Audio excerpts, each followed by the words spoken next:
Les bombes ont surpris les habitants en pleine nuit dans leur appartement. Ici, un pan d'immeuble déchiqueté. Là, plusieurs étages carbonisés.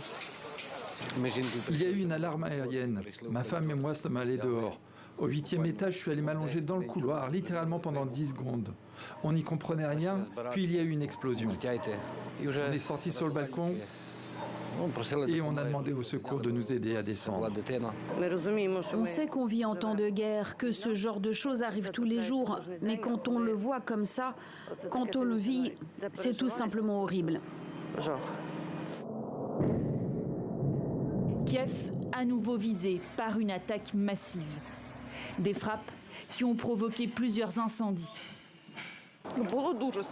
C'était terrifiant. Il y a eu un grondement assourdissant. On a cru qu'un missile ou un drone piquait du ciel qui venait de là.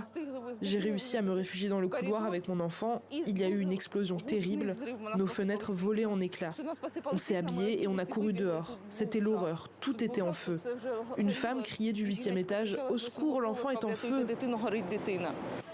Dans ce énième assaut contre les bâtiments résidentiels ukrainiens, plusieurs personnes sont mortes.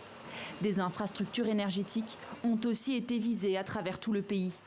Ces nouvelles attaques interviennent alors que la Russie vient de désapprouver lundi une contre-proposition européenne au plan américain de Donald Trump. À ce jour, je ne vois pas la volonté de la Russie d'engager des pourparlers de paix. Kharkiv est bombardé aujourd'hui, comme hier, et cela continue. Je pense que cette guerre va durer encore longtemps.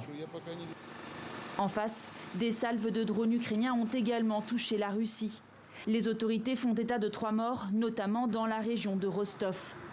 Des frappes aussi à Krasnodar, les plus longues et les plus violentes depuis le début de la guerre, selon son gouverneur.